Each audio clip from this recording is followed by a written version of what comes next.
Hey everyone, welcome back to the channel. I'm Justin Edmonds, so glad you're here. Today we're talking about, can you live stream for under $6,000?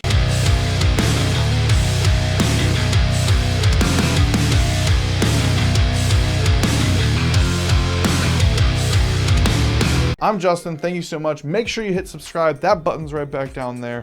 Make sure you hit the thumbs up, like this, it's super important. Commenting down below, doesn't matter what you comment, just hi, what color you like, where are you from, what state are you in, those kind of things. What sound console, lighting board, what do you edit in? It doesn't matter, just comment down below. It's great for the algorithms, and we all know that the algorithm is what rules YouTube.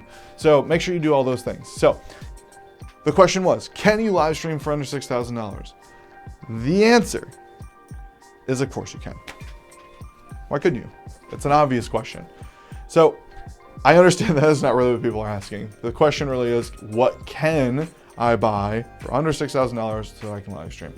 That is really, really complicated. What I need you guys to understand is that there's so many just generic questions that need so many answers to so many, it has so many questions that need to be answered for you to get it correct. So yes, you can live stream for under $6,000. Now, can you live stream for under $6,000 with 4 camera angles? Maybe. Can you do it well and make it look good? Probably not. Can I live stream for $6,000 if I have to be 100 feet away from my speaker? Maybe. It might be complicated. It may not look that great. So these are the things you need to ask before you start asking how much. This is obviously the vision side of things. What's the vision? So here's what I would always suggest you to do, is that if you want to live stream and you're trying to convince your pastor, or maybe you are the pastor and you're contemplating whether or not you should live stream, I would do this. Say, what is the end goal of live streaming and why do I want to do it? Is it because we're in the middle of the pandemic and we can't meet and we all have to be online? Well, if we're not being able to meet in person, we could do something similar to what I'm doing right now. Camera on a tripod, short little lens, and I'm in a little studio.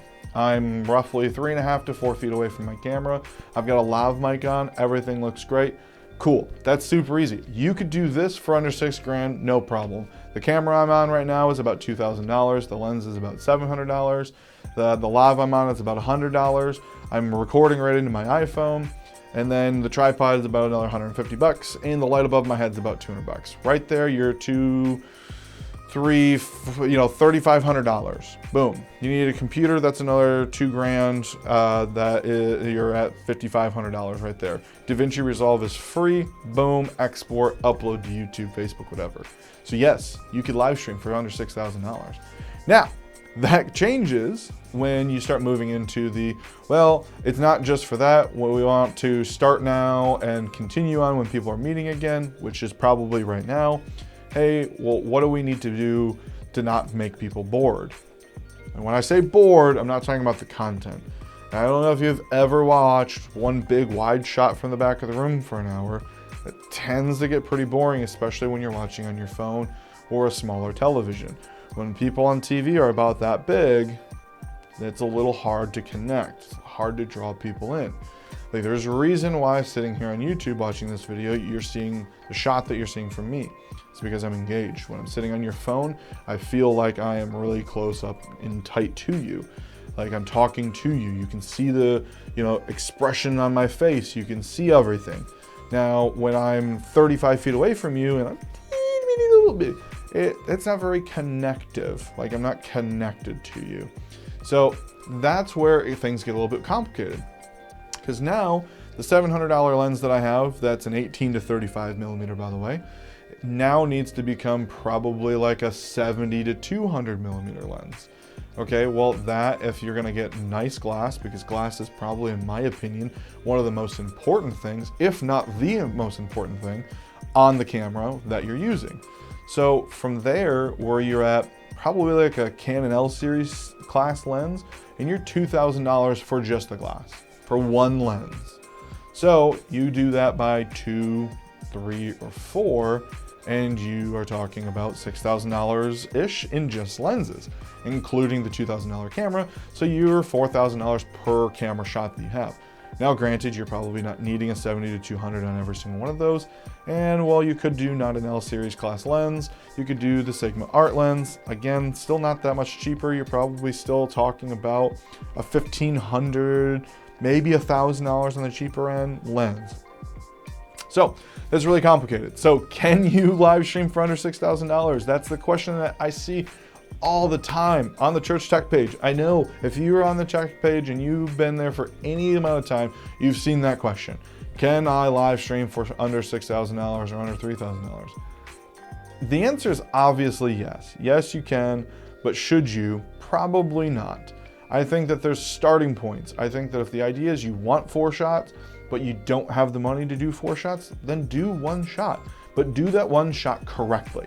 Get the main camera, get it set up, get it purchased, show the reasoning, show the response, and when people start watching online and are engaged and want to continue watching your content, and you can go to pastor, if you're in a church of like say 150 to 300 people and you have 300 people online or 150 people online, that is literally the size of your church.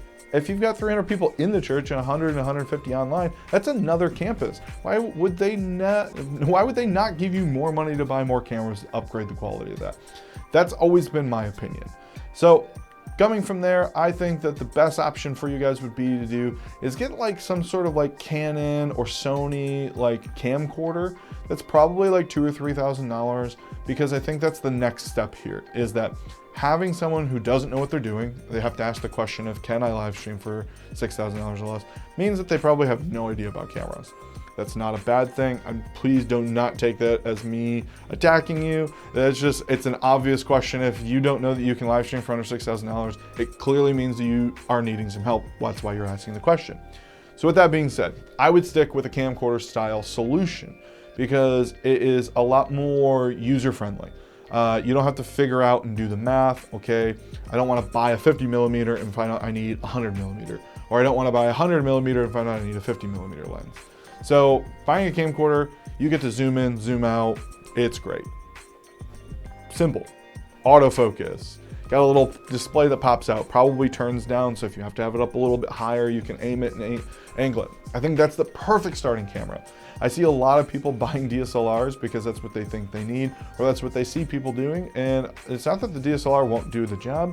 I just feel like there's an extra layer of understanding and knowledge that you need with a DSLR to make it look good and use it correctly. I've seen so many live streams that are out of focus because they're on a DSLR and they don't have their aperture set correctly, and like pastor like literally takes a step forward and he's out of focus, and then he steps back and he's in perfect focus, or it's like he's just slightly out of focus but like his notes are like crystal clear. So there's just an extra layer of difficulty with a DSLR style setup that is really important to try and stay away from, my personal opinion. That's why you're here. This is my channel. This is all about my opinion, right?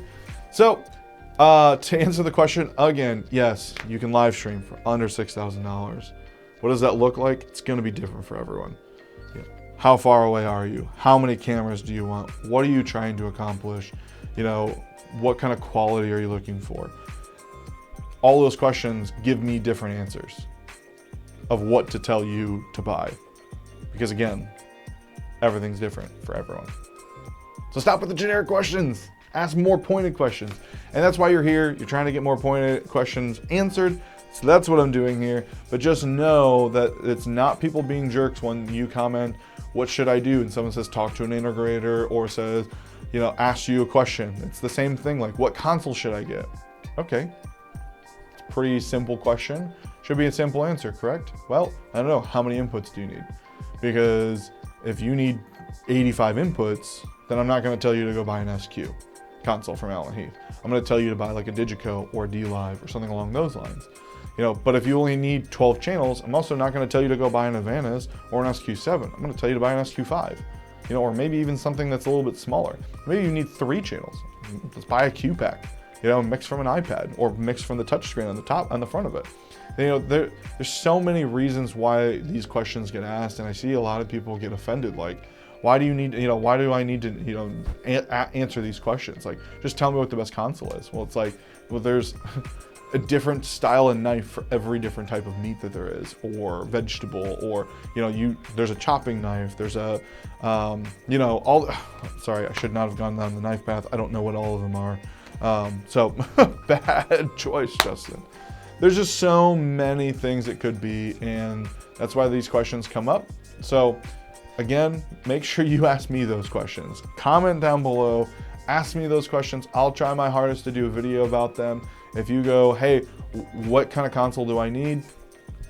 I'll ask you questions and I will answer the best of my ability of what my opinion is from my experience. So again, thank you so much. Commenting down below, making sure you hit and subscribe. Make sure you check out one of these videos at the end. There's one right here too, I'll throw up there for you. And again, thank you so much. I'm Justin Edmonds.